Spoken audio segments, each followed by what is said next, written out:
من الشيطان الرجيم. بسم الله الرحمن الرحيم. يوم تأتي كل نفس تجادل عن نفسها وتوفى كل نفس ما عملت وهم لا يظلمون. وضرب الله مثلا قرية كانت آمنة مطمئنة يأتيها رزقها رغدا من كل مكان فكفرت بأنعم الله فأذاقها الله لباس الجوع والخوف بما كانوا يصنعون. صدق الله مولانا العظيم. رب اشرح لي صدري ويسر لي أمري واحلل عقدة من لساني يفقهوا قولي. اللهم صل على محمد وعلى آل محمد كما صليت على إبراهيم وعلى آل إبراهيم إنك حميد مجيد. اللهم بارك على محمد وعلى آل محمد كما باركت على إبراهيم وعلى آل إبراهيم إنك حميد مجيد. اللہ تبارک و تعالی نے اس کائنات کو اپنی قدرت کاملہ سے پیدا فرمایا ہے اور کائنات کی ہر چیز کو اللہ پاک نے اپنی قدرت میں جھکڑا ہوا ہے. ایک پتا بھی کائنات میں اللہ کے حکم اور ارادے کے بغیر حرکت نہیں کر سکتا. اس دنیا میں جو کچھ بھی ہوتا ہے وہ سب کا سب اللہ کے حکم سے، اللہ کے ارادے سے، اللہ کی قدرت سے ہوتا ہے. جب سب کچھ اللہ کے حکم سے، اللہ کے ارادے سے، اللہ کی قدرت سے ہوتا ہے، لیکن اللہ تبارک تعالی نے کائنات میں کچھ تغیرات کو انسانوں کے اعمال کے ساتھ وابستہ فرمایا ہے کہ وہ تغیرات اور انقلابات جو آئیں گے وہ انسانوں کے اعمال کا نتیجہ ہوں گے. اگر انسان کے اعمال اچھے ہوں گے تو اللہ کی طرف سے حالات اور احوال بھی بہتر ہوں گے، اور اگر انسان کے اعمال برے ہوں گے تو اللہ کی جانب سے بھی اچھے احوال اور اچھے حالات برے حالات میں بدل جائیں گے. تو معلوم یہ ہوا کہ کچھ کام اس دنیا کے اندر ہونے والے ایسے ہیں کہ جن کو اللہ پاک نے انسانوں کے اعمال کے ساتھ جوڑا ہے، اور ان اعمال میں سے شکر گزاری ایک عمل ہے. جب انسان اللہ کا شکر ادا کرتا ہے تو اس شکر کے نتیجے میں اللہ تبارک تعالیٰ کی طرف سے احوال و حالات درست ہوتے ہیں، اور جیسے ہی انسان ناشکری میں مبتلا ہوتا ہے تو اللہ پاک حالت کو بدل دیتا ہے. اور ناشکری کے نتیجے میں جو کائنات میں انقلاب آتا ہے، تغیرات آتے ہیں، دو تغیر ایسے ہیں جو ناشکری کے نتیجے میں قوم کو، فرد کو، یعنی اجتماعی بھی انفرادی بھی، ہر اعتبار سے یہ دو ناشکری کے نتیجے اور دو ناشکری کے حالات لازمی سامنے آتے ہیں. چنانچہ اللہ پاک نے یہاں ایک مثال ذکر فرمائی کہ ایک بستی تھی اور وہ امن والی تھی، امن و امان سے وہ وقت گزار رہے تھے، گویا کہ امن بھی قائم تھا اور رزق کی بھی فراوانی تھی. لیکن فکفرت، انہوں نے ناشکری کی. تو پھر کیا ہوا؟ جب ناشکری کی تو اللہ نے ان دونوں کی دونوں نعمتوں کو چھین لیا.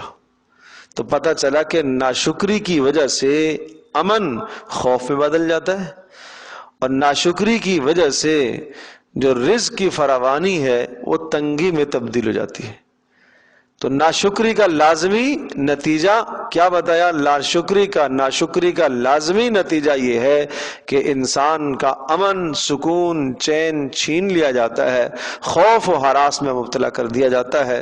اور دوسرا ناشکری کا لازمی نتیجہ یہ ہے کہ مالی بحران اور تنگی میں مبتلا ہو جاتا ہے. یہاں فرمایا فَأَذَاقَهَا اللَّهُ لِبَاسَ الْجُوعِ وَالْخَوْفِ، اللہ پاک نے بھوک کا لباس پہنا دیا ان کو جنہوں نے ناشکری کی، اللہ نے بھوک کا، فقر کا، فاقے کا لباس پہنا دیا، والخوف، اور خوف و ہراس، بد امنی کا لباس اللہ نے پہنا دیا۔ یوں نہیں کہا کہ اللہ پاک نے ان پر بھوک کو اور خوف کو مسلط کیا، لباس پہنا دیا۔ لباس کیوں کہا؟ جس طرح سے لباس ہر وقت انسان کے ساتھ رہتا ہے، یہاں تک کہ جب انسان رات کو استراحت کے لیے لیٹتا ہے تو اس وقت بھی جسم سے زائد لباس تو اتار دیتا ہے، لیکن ستر چھپانے والا لباس پھر بھی برقرار رکھتا ہے۔ تو ہر وقت اس کے جسم پر لباس ضرور رہتا ہے۔ بالکل اسی طرح سے ناشکری کا لازمی نتیجہ قوموں کو، افراد کو، فرد کو، گھرانے کو یہ لازمی یہ سزا ملے گی کہ اللہ تبارک و تعالیٰ انہیں خوف کا اور بھوک کا لباس ایسے پہنائے گا کہ کبھی بھی وہ فقر اور وہ فاقے اور وہ تنگ دستیاں ان سے دور نہیں ہوں گی، اور کبھی بھی خوف ان سے نہیں چھٹے گا، کبھی بھی اس جگہ پر امن نہیں آ سکتا۔ اس وقت تک امن نہیں آئے گا جب تک وہ واپس شکر گزاری پر نہ آ جائے۔ فرمایا بما کانوا یصنعون، یہ کیوں ہوتا ہے؟ یہ اس لیے کہ ان کے گناہوں کا نتیجہ ہے، ان کے برے اعمال کا نتیجہ ہے۔ تو صاف صاف اللہ پاک نے یہ قانون ذکر فرمایا، پتہ یہ چلا کہ ضابطہ اور قانون اللہ تبارک و تعالیٰ کا یہ ہے کہ جب کوئی ناشکری کرتا ہے تو اس ناشکری کے نتیجے میں دو سزائیں مسلط ہو جاتی ہیں، ایک خوف و ہراس اور دوسرا تنگ دستی۔ اس وقت ہم پوری دنیا کا ذرا جائزہ لیں، امت مسلمہ کا جائزہ لیں کہ کہیں کوئی ایسی کیفیت تو نہیں ہے اس وقت کی جو خوف و ہراس کی کیفیت ہے کہ ایک بھائی بھائی سے ڈر رہا ہے، اللہ نے ایسی وبا مسلط کر دی ہے، ایک دوسرے سے ہاتھ ملانے سے گریز، ملاقات سے گریز، آمنے سامنے آنے سے گریز، اجتماعیت سے گریز۔ جس اجتماعیت کی وجہ سے ایک دوسرے کی انسان خیر خواہی کرتا تھا، ایک دوسرے کی خیر خبر لیتا تھا، اللہ نے ایسی وبا مسلط فرما دی ہے کہ وہ سب کی سب چیزیں بند ہو کر رہ گئی۔ تو آدمی کو سوچنا چاہیے کہ کہیں یہ میرے کسی گناہ کا نتیجہ تو نہیں ہے، کہیں میری ناشکری کا نتیجہ تو نہیں ہے۔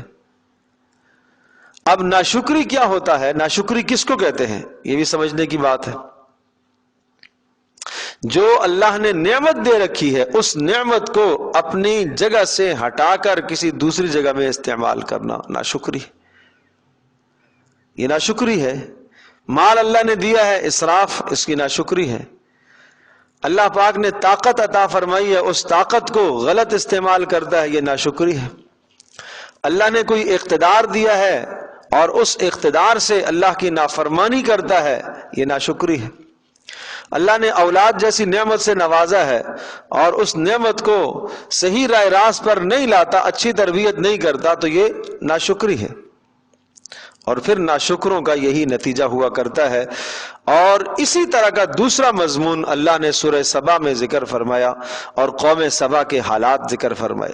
لَقَدْ كَانَ لِسَبَإٍ فِي مَسْكَنِهِمْ آیَةٌ، فرمایا قوم سبا کی جو بستیاں تھیں اور سرسبز اور شاداب بستیاں، جہاں پانی بھی وافر، سبزے بھی وافر، آب و ہوا بھی بہترین موافق، ایسی خوبصورت آب و ہوا کے جہاں کوئی کیڑا نہ آئے، کوئی زہریلا جانور نہ آ سکے، یہ سب کچھ ہونے کے باوجود اللہ پاک کی طرف سے جب آزمائش آئی اور انہوں نے ناشکری کی، فرمایا جنتان عن یمین و شمال، بیچ میں پانی کی نہریں اور دائیں اور بائیں باغات، کلوا من رزق ربکم، اور حکم آیا ان کو کہ اپنے پروردگار کی عطا کردہ روزیوں کو کھاؤ، واشکروا لہ، شکر ادا کرو، جو اللہ نے دیا اس پر شکر ادا کرو، بلدۃ طیبۃ ورب غفور، اور بہت خوبصورت شہر، خوبصورت بستی، خوبصورت علاقہ، دل کو بہانے والا علاقہ، اور سرسبز و شاداب، اور بیچ میں نہریں اور اطراف میں خوبصورت باغات، ان باغات کے اندر ان کی بستیاں گھیری ہوئی اور بیچ میں ان کے محلات اور مکانات تھے۔ ورب غفور، اور پروردگار تو بخشنے والا ہے ہی ہے، کوئی چھوٹی موٹی خطا ہو جائے تو اللہ معاف کر دے گا۔ لیکن کیا ہوا؟ فَأَعْرَضُوا فَأَرْسَلْنَا عَلَيْهِمْ، جب انہوں نے ناشکری کی، انکار کیا، تو ہم نے ان پر مسلط کر دیا، ہم نے چھوڑ دیا سیل العرم، ڈیم کا عذاب۔ اسی پانی کو اللہ تبارک و تعالیٰ نے تباہی کا ذریعہ بنا دیا، اور وہ پانی وافر مقدار میں ایسا آیا، سیلاب آیا اسی پانی کا، جو جمع تھا اور جو ان کے کھیتوں کو سیراب کرتا تھا، وہی پانی سیلاب کا ذریعہ بن گیا۔ وَبَدَّلْنَاهُمْ بِجَنَّتَيْهِمْ جَنَّتَيْنِ، وہ بستیاں ان کی تباہ ہو گئی، وہ درخت تباہ ہو گئے، کھیتیاں تباہ ہو گئیں، محلات منہدم ہو گئے، گھر تباہ ہو گئے۔ فرمایا ہم نے اس بستی کی جگہ پر کھنڈرات اگائے، پھر وہاں جھاڑیاں اگنے لگی اور وہ کھنڈرات میں بدل گئی بستی۔ وَبَدَّلْنَاهُمْ بِجَنَّتَيْهِمْ جَنَّتَيْنِ ذَوَاتَيْ أُكُلٍ خَمْطٍ وَأَصْلٍ وَشَيْءٍ مِّن سِدْرٍ قَلِيلٍ۔ فرمایا وہ لہلہاتے باغات ختم ہو گئے، اب وہاں کیا ہے؟ کانٹے دار جھاڑیاں اگنے والی ہے۔ یہ کیوں؟ ذَلِكَ جَزَيْنَاهُمْ بِمَا كَفَرُوا، یہ ہم نے ان کو سزا دی ان کی ناشکری کی، یہ ناشکری کی سزا ہے۔ وَهَلْ نُجَازِي إِلَّا الْكَفُورَ، اور ہم ناشکروں کو ایسی ہی سزا دیا کرتے ہیں۔ ذَلِكَ جَزَيْنَاهُمْ بِمَا كَفَرُوا، یہ قوم سبا کو جو سزا ملی کہ اللہ تبارک و تعالیٰ نے رزق کی فراوانی کو چھین لیا، کیوں؟ ناشکری کی وجہ سے۔ اللہ پاک نے امن کو تباہ کر دیا ناشکری کی وجہ سے۔ اب امن کی بات آئی، وَجَعَلْنَا بَيْنَهُمْ وَبَيْنَ الْقُرَى الَّتِي بَارَكْنَا فِيهَا قُرًى ظَاهِرَةً وَقَدَّرْنَا فِيهَا السَّيْرَ سِيرُوا فِيهَا لَيَالِيَ وَأَيَّامًا آمِنِينَ۔ ایسا امن تھا کہ جب سفر کو نکلتے تھے تو جگہ جگہ ان کے سرائے بنے ہوئے ہوتے تھے اور وہ وہاں رات کو ٹھہر جاتے، کوئی چور نہیں، کوئی ڈاکو نہیں، کوئی ساتھ اسلحہ لینے کی ضرورت نہیں پڑتی تھی۔ جہاں آدمی رہ جائے رات کو، رات آ جائے وہاں سو جائے، کوئی مشکل نہیں۔ لیکن کہنے لگے یہ سفر میں مزہ نہیں ہے، سفر ایسا ہونا چاہیے جس میں خوف بھی ہو، ڈر بھی ہو، آدمی کچھ ساتھ ہتھیار بھی لے کے نکلے، سامنے کوئی آئے آدمی اسے مارے بھی، اور اس قسم کی چیزیں انہوں نے خود اپنے لیے اللہ سے مانگی ہیں۔ تو اللہ پاک نے اس امن کو تباہ کر کے اللہ پاک نے امن کو خوف میں بدل دیا۔ فَقَالُوا رَبَّنَا بَاعِدْ بَيْنَ أَسْفَارِنَا وَظَلَمُوا أَنفُسَهُمْ، اللہ نے ارشاد فرمایا یوں انہوں نے اللہ سے خود مانگا ہے، تمنائیں کی ہیں کہ سفر ہمارے دور ہو جائیں اور سفروں میں کچھ مشقتیں آ جائیں۔ وَظَلَمُوا أَنفُسَهُمْ، یہ سب کچھ کر کے انہوں نے اپنے اوپر خود زیادتی کی۔ فَجَعَلْنَاهُمْ أَحَادِيثَ وَمَزَّقْنَاهُمْ كُلَّ مُمَزَّقٍ، فرمایا اب ہم نے ان کو نشانیاں بنا دیا، عبرت کے نشان بنا دیے، عبرت کے نشان ہیں، ان سے عبرت حاصل کرو۔ وَمَزَّقْنَاهُمْ كُلَّ مُمَزَّقٍ، منتشر کر دیا ہم نے، ان کی اجتماعیت کو ہم نے توڑ دیا ہے۔ إِنَّ فِي ذَلِكَ لَآيَاتٍ لِكُلِّ صَبَّارٍ شَكُورٍ، فرمایا ان سب باتوں کے اندر نشانیاں ہیں ہر صبر کرنے والے اور شکر گزار کے لیے نشانیاں ہیں۔ تو یہ نشانیوں کو ہم سمجھے۔ اور ایک اور آیت عرض کرتا ہوں، ذَلِكَ بِأَنَّ اللَّهَ لَمْ يَكُ مُغَيِّرًا نِعْمَةً أَنْعَمَهَا عَلَىٰ قَوْمٍ حَتَّى يُغَيِّرُوا مَا بِأَنفُسِهِمْ، اللہ پاک جب کسی کو نعمت دیتا ہے تو اللہ نعمت نہیں ہٹاتا، نہیں سلب کرتا، اور جب اللہ پاک ارادہ کرے وَإِذَا أَرَادَ اللَّهُ بِقَوْمٍ سُوءًا فَلَا مَرَدَّ لَهُ، اللہ پاک کی طرف سے فیصلہ اگر آ جاتا ہے تباہی اور بربادی اور وبا کا، تو جب تک اللہ چاہے گا نہیں کوئی اسے نہیں ہٹا سکتا۔ تو اب بات یہ آئی کہ اللہ پاک حالت نہیں بدلتا۔ یہاں دو باتیں ہیں، ایک برا حال ہے، اس برے حال کو اچھے حال کی طرف اللہ پاک چاہے تو لے جاتا ہے، لیکن اللہ پاک نے کسی کو اچھا حال دیا ہوا ہے، اس اچھے حال کو اللہ پاک برے حال میں نہیں بدلتا جب تک بندہ ناشکری کر کے خود نہ اسے تبدیل کر دے۔ یہ مطلب ہے آیت کا کہ جب اللہ پاک نے کسی کو امن بھی دیا ہوا، اللہ نے رزق کی فراوانی بھی عطا فرمائی ہوئی ہے، اور یہ نعمتیں اللہ نے دے رکھی ہیں، اللہ پاک ان نعمتوں کو سلب کر کے حالت نہیں بدلے گا. یعنی ان کی وسعت کو، فراوانی کو، جب وہ شکر گزار ہوں، اللہ کی بندگی کر رہے ہوں، تو اللہ تبارک و تعالیٰ کبھی ان سے نعمت نہیں چھینتا. ہاں نعمت چھنتی ہے، یہ کیوں؟ اس لیے کہ ناشکری کا لازمی نتیجہ ہے. اور ایسا کبھی ہو کہ کوئی آدمی گناہ اور نافرمانی میں مبتلا ہو، اللہ تبارک و تعالیٰ کی رحمت خاصہ متوجہ ہو اور اللہ پاک اس کے لیے ہدایت کے اسباب پیدا کر دے، جیسے گزشتہ قوموں کے اندر انبیاء اور رسول کا تسلسل ہوتا تھا کہ قوم جب بغاوت کی انتہا پر پہنچتی تھی اللہ رسول کو بھیجتا تھا اور رسول کے ذریعے سے ان کی ہدایت کے اسباب بنتے تھے. تو اللہ پاک نے ان کے بگڑے ہوئے حالت کو اللہ پاک نے درست فرمایا رسولوں کے ذریعے سے. لیکن اچھی حالت کو اللہ پاک برائی میں تبدیل کرے، ایسا نہیں ہے. اللہ پاک کریم ہے، اللہ نے کوئی نعمت دی ہے، وہ نعمت اللہ پاک دے کے اسے نہیں سلب کرتا، اسے نہیں واپس لیتا. اس کی مثال ایسے ہی ہے کہ جیسے آپ اپنے بیٹے کو کوئی نعمت دیتے ہیں، کوئی اچھی چیز دیتے ہیں، کوئی گفٹ اور تحفہ دیتے ہیں، اب آپ دینے کے بعد واپس نہیں لیں گے، آپ اسے کہتے ہیں بیٹا اس کی حفاظت کرنا، اور اس کی حفاظت کرنا، یوں کرنا، ایسا کرنا، یہ دو کام نہیں کرنا ورنہ یہ نعمت تجھ سے ختم ہو جائے گی. اس نے وہی دو کام کر لیے جس سے روکا تھا. اس کو باہر کبھی نہیں نکال کے لے جانا، ایسا نہ ہو کہ تجھ سے چور لے جائے. اس نے وہی کیا، وہ نعمت اس سے سلب ہو گئی. بالکل اسی طرح سے اللہ نے نعمت دی اور اس نے یوں بتایا کہ شکر گزاری کرنا ہے، ناشکری نہیں کرنی. ناشکری کے نتیجے میں لازمی نتیجہ ہوگا کہ تمہارا امن بھی چھن جائے گا اور تمہاری رزق کی فراوانی بھی ختم ہو جائے گی. تو تنگی میں مبتلا ہو جاؤ گے، خوف و ہراس میں مبتلا ہو جاؤ گے. تو اس لیے میرے عزیز دوستوں اور بزرگوں، اس وقت کی جو صورتحال ہے پوری امت کے اندر، اور امت مسلمہ بھی کیا اور پوری دنیا ایک کرب اور غم کی کیفیت میں مبتلا ہے، اور زندگی تمام کی تمام تعطل کا شکار ہو چکی ہے. تو ہمیں اللہ کی طرف رجوع کی ضرورت ہے، اور اللہ کی طرف رجوع کی ضرورت ہے. اللہ تبارک و تعالیٰ ایک جگہ پر نہیں، کئی جگہ پر اللہ نے اس مضمون کو ذکر فرمایا. نبئ عبادی انی انا الغفور الرحیم وَأَنَّ عَذَابِي هُوَ الْعَذَابُ الْأَلِيمُ. دونوں باتوں کو اللہ نے جوڑ کے ذکر فرمایا. میں غفور الرحیم بھی ہوں، میرا عذاب بھی سخت ہے.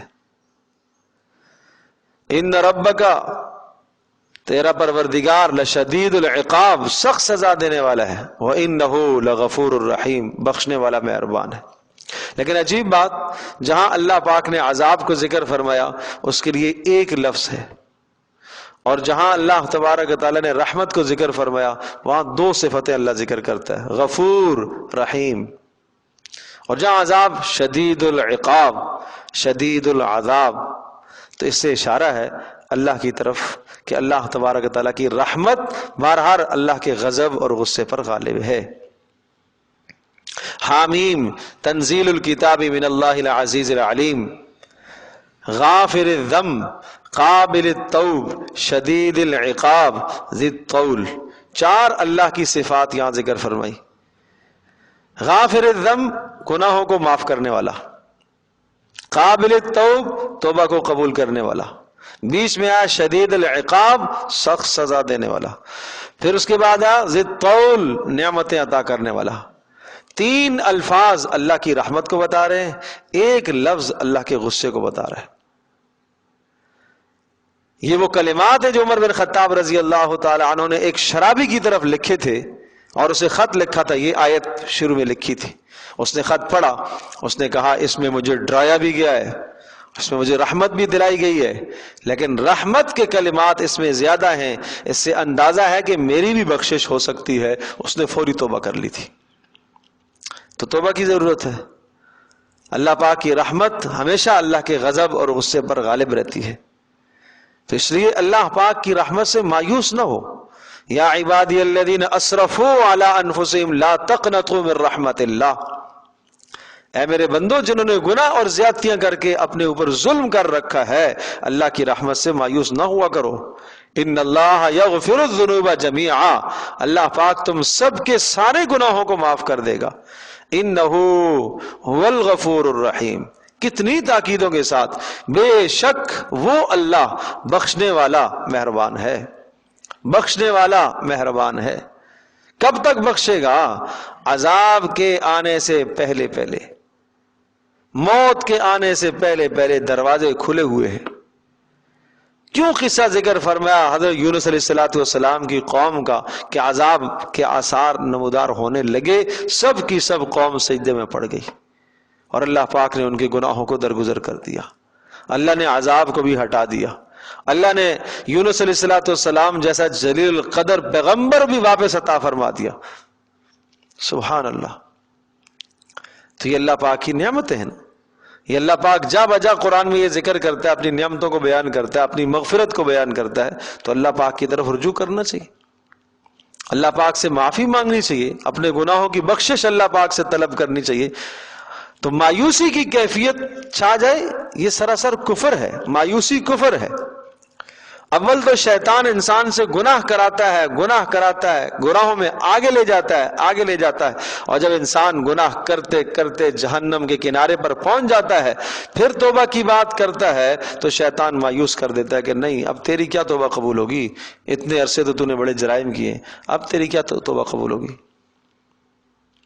تو اس لیے میرے عزیز دوستوں اور بزرگوں، ہمیں اللہ کی طرف رجوع کرنا ہے اور اللہ کی ذات عالی سے پر امید رہو، پر امید رہو، اور اس دروازے کے علاوہ کوئی اور دروازہ بھی نہیں ہے۔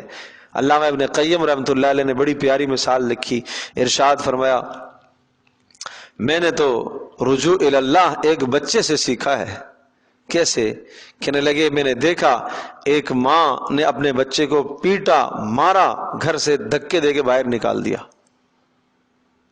اور پیچھے سے دروازہ بند کر دیا، اور یہ کہہ کے کہ خبردار میرے دروازے پہ نہیں آنا، نہیں کھولوں گی تیرے لیے دروازہ۔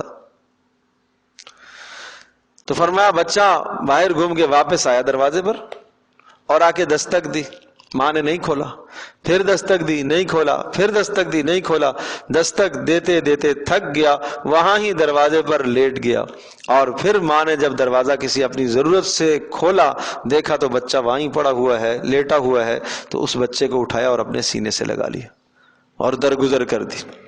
تو مجھے سمجھ میں آئی یہ بات کہ اس بچے کے لیے ماں کے دروازے کے علاوہ کوئی اور در نہیں تھا نا، واپس وہیں آیا، وہیں پڑ گیا۔ تو مجھے یہ بات سمجھ میں آئی کہ ہمارے لیے بھی اللہ پاک کے دروازے کے علاوہ کوئی اور دروازہ نہیں، اور جب اللہ کے دروازے پر انسان پڑ جاتا ہے تو اللہ معافی کر دیتا ہے۔ ماں سے تو زیادہ پیار کرنے والا ہے، ماں سے زیادہ پیار کرنے والا ہے، تو اس لیے اللہ پاک کی رحمت کی طرف متوجہ ہونے کی بھی ضرورت ہے، اللہ پاک سے بخشش مانگنے کی ضرورت ہے، گناہوں کی معافی مانگنے کی ضرورت ہے۔ آپ علیہ الصلوۃ والسلام نے ایک مرتبہ ایک خاتون آئی اور آپ علیہ الصلوۃ والسلام سے کچھ مانگا، تو آپ علیہ السلام کے پاس 3 کھجوریں تھیں، تو اسے دے دی۔ 2 بچے تھے اس کے پاس، ایک کھجور ایک کو دی، ایک دوسرے کو دی، اور ایک کھجور کو وہ خود کھانے لگی۔ بچوں نے جلدی جلدی سے وہ ایک ایک کھجور کھا لی، اور جو ماں کے پاس تھی وہ ماں سے لینے کے لیے آگے ہاتھ بڑھانے لگے، ماں نے وہ بھی 2 حصے کر کی، ایک ایک کو، ایک دوسرے کو۔ آپ نے پوچھا اس نے کیوں ایسا کیا ہے؟ تو صحابہ نے کہا اللہ کے رسول اس کو اپنے بچوں سے پیار ہے۔ آپ نے فرمایا اللہ تبارک و تعالیٰ کو اپنے بندوں سے اس سے بھی زیادہ پیار ہے، جیسے ماں اپنے بچوں سے پیار کرتی ہے، اس سے زیادہ اللہ پاک کو اپنے بندوں سے پیار ہے۔ تو اس لیے اللہ کی طرف رجوع کریں گے، اللہ سے معافی مانگیں گے، گناہوں پر نادم اور شرمندہ ہوں گے، اور بات وہی ہے اس وقت تک حالت نہیں بدلے گی جب تک ہم اس ناشکری کو نہ چھوڑیں۔ فرائض کی جو کوتاہی ہے اس کو پورا کرو، واجبات کی جو کوتاہی ہے اس کو پورا کرو، حقوق العباد میں جو کوتاہی کی ہے اس کی ادائیگی کرو، دلوں کو صاف کرو۔ آپ علیہ السلام سے پوچھا کہ اللہ کے رسول سب سے بہترین انسان کون سا ہے؟ تو آپ نے 2 باتیں ذکر فرمائی، فرمایا صدوق اللسان مخموم القلب، وہ آدمی سب سے بہترین ہے جو صدوق اللسان، زبان کا سچا ہو، مخموم القلب ہو۔ صحابہ نے کہا اللہ کے رسول صدوق اللسان تو سمجھ میں آتا ہے، مخموم القلب کس کو کہتے ہیں؟ تو آپ نے فرمایا التقی النقی، کہ تقی اور نقی. تقی کا مطلب کہ اس کے دل کے اندر پرہیزگاری ہو، اللہ تبارک تعالیٰ کے علاوہ اس کے دل میں کوئی اور نہ رہتا ہو، اللہ ہی ہے اس کے دل میں. باقی جتنی محبتیں ہیں وہ سب کی سب محبتیں اللہ کی محبت کے تابع ہوں. اولاد کی محبت، مال کی محبت، دوست و احباب کی محبت، ناجائز جو چیزیں، یہ سب کی سب اللہ پاک کی محبت کے نیچے ہوں. جہاں ان محبتوں کی وجہ سے اللہ کی محبت میں خلل واقع ہو رہا، ان محبتوں کو آدمی پیچھے کر دے. تو اس کے دل میں کون بس رہا؟ اللہ کی محبت بس. اور دوسرا ارشاد فرمایا اتقی، اس کے دل میں کسی کا کھوٹ نہ ہو، کسی کا حسد نہ ہو، کسی کا کینہ نہ ہو، کسی کی نفرت دل میں نہ پالے ہوئے ہو. یہ آدمی اللہ کو اچھا لگتا ہے. ایسا آدمی جب اللہ کے سامنے ہاتھ اٹھاتا ہے تو پھر اللہ تبارک تعالیٰ اس کی دعاؤں کو بھی قبول کرتا ہے. آپ کے دروازے پر ایک آدمی آتا ہے اور وہ آ کے آپ کے بیٹے کو، آپ کے گھر والوں کو گالیاں دیتا ہے اور پھر بھی کوئی چیز آپ سے مطالبہ کرتا ہے، تو آپ کو کہاں دیں گے؟ کہاں آپ کو دینے کو دل کرے گا؟ کہاں آپ اس کو اپنے گھر میں بٹھائیں گے؟ تو اسی طرح سے اللہ کی مخلوق کی نفرت جو دل میں بٹھائے ہوئے ہے، بغض جو دل میں بٹھایا ہوا ہے، حسد جو دل میں بٹھایا ہوا ہے، کینہ جو دل میں بٹھایا ہوا ہے، اور پھر وہ اللہ سے دعا کر رہا ہے، کیسے ایسی دعائیں قبول ہوگی؟ اس لیے آپ نے بہت صاف باتیں ذکر فرمائی ہیں. حرام سے دعائیں قبول نہیں ہوتی ہیں. یوں ارشاد فرمایا کہ ایک شخص کسی بیابان میں ہو اور وہ شدید پریشانی میں مبتلا ہو، اور اس وقت وہ اللہ سے مانگے، اس کے جسم میں گرد و غبار، پھٹے پرانے کپڑے، خستہ حالت میں ہو، لیکن اس کے جسم پر لباس حرام کا ہو، پیٹ میں کھانا حرام کا ہو، پیٹ میں جو پیا ہوا حرام کا ہو، فَأَنَّىٰ يُسْتَجَابُ لَهُ، کیسے اس کی دعا قبول ہوگی؟ تو کم از کم اس حرام سے تو ہم توبہ کریں جو ہم نے زندگی میں کھایا ہے. اور یوں اگر نہیں کھایا تو یہ آدمی کہہ سکتا ہے کہ اللہ اگر کبھی نہ چاہتے ہوئے اور بادل ناخواستہ غیر ارادی طور پر، غیر شعوری طور پر میرے پیٹ میں اگر حرام چلا گیا تو اللہ میں معافی مانگتا ہوں، مجھے معاف فرما دے. اس طرح سے اللہ کی طرف رجوع کرو، اپنے گناہوں کی معافی مانگو اور اللہ کی ذات عالی سے پر امید رہو. اللہ تبارک تعالی ہم سب کا بیٹھنا قبول فرمائے. اللہ تبارک تعالی ہم سب سے اس مصیبت کو اپنے فضل سے، اپنے کرم سے اللہ پاک دور فرمائے، اور اللہ پاک پوری دنیا کو اور پوری انسانیت کو اس وبائی مرض سے اللہ پاک دور فرمائے، اور اللہ پاک امت مسلمہ کے جانوں کی، مالوں کی، عزتوں کی، اعمال کی حفاظت فرمائے. وآخر دعوانا الحمدللہ رب العالمین.